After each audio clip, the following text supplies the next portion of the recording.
Good afternoon. We have with us the newly elected Bishop of the United Methodist Church, Bishop Pete Torrio Jr. Bishop Pete, can you please describe to us your journey to the episcopacy? It was a very difficult journey, but it was very exciting.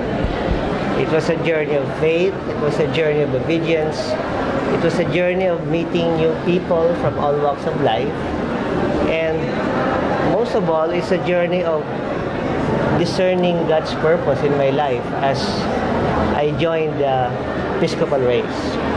At what particular point did you decide that you were being called to run as Bishop of the United Methodist Church?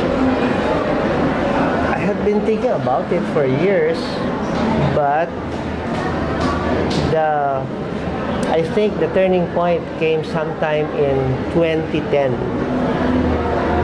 Young pastors in our district talked to me, they texted me, and they said they believe that we should offer ourselves for the Episcopal leadership of the church. It was during those times also that I had been praying about it, because some friends have been talking to me about it before.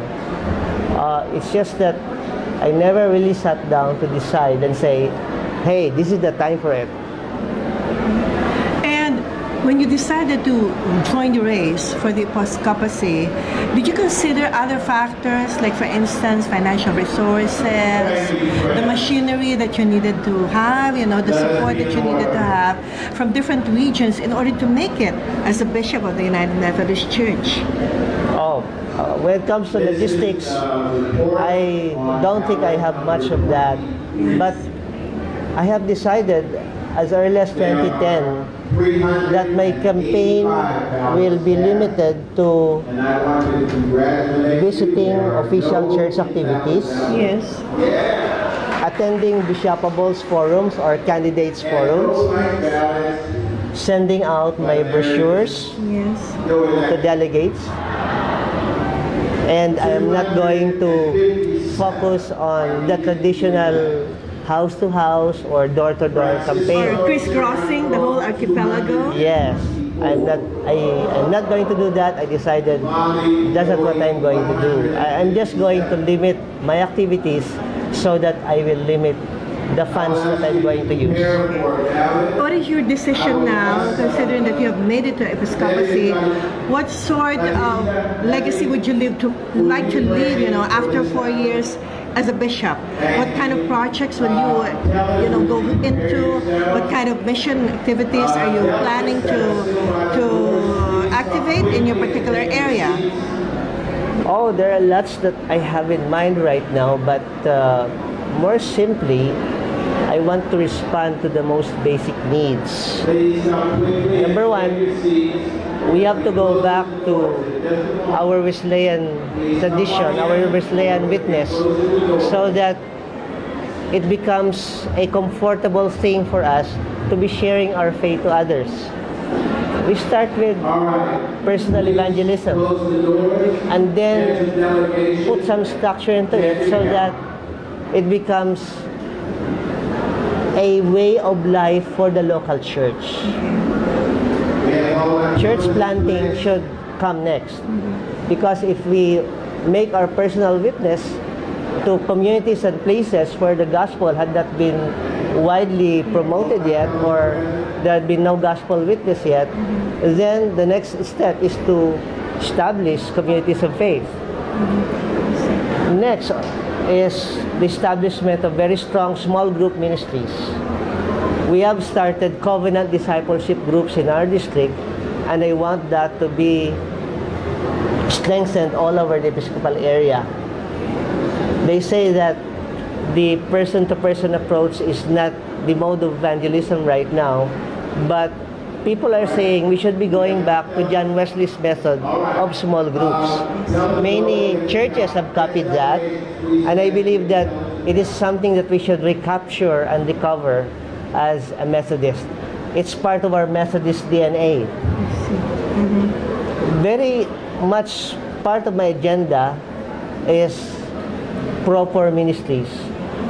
In my district, we have focused on livelihood ministries, food production ministries, cooperative ministries, savings and loans programs.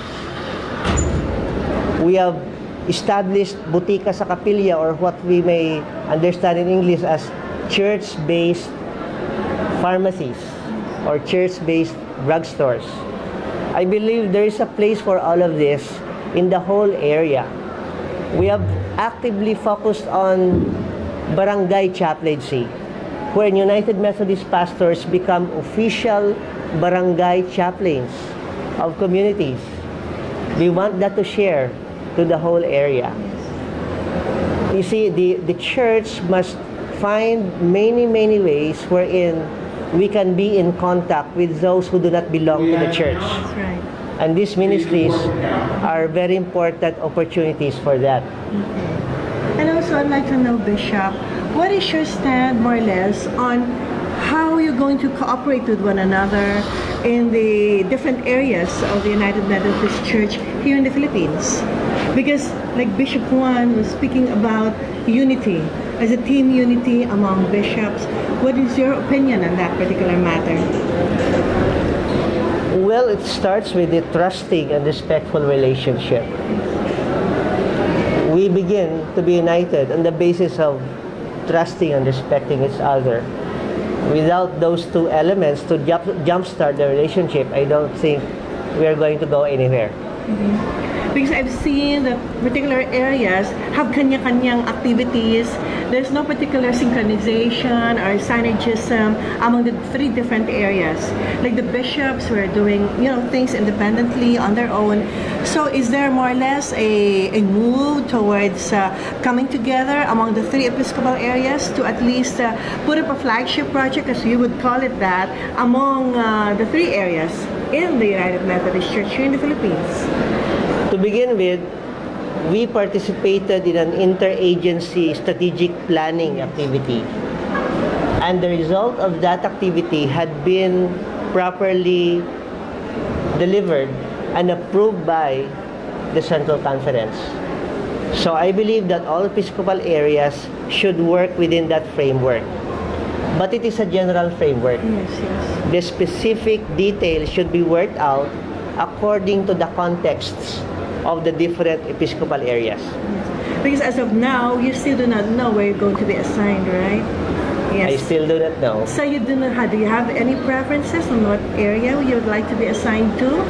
I would like to be assigned to my home episcopal area, the Baguio Episcopal area. Yeah. What about on a personal matter? What are your immediate plans for the family after this difficult journey to the episcopacy? Well, the kids are about to finish college. Two of them will be finishing college by March.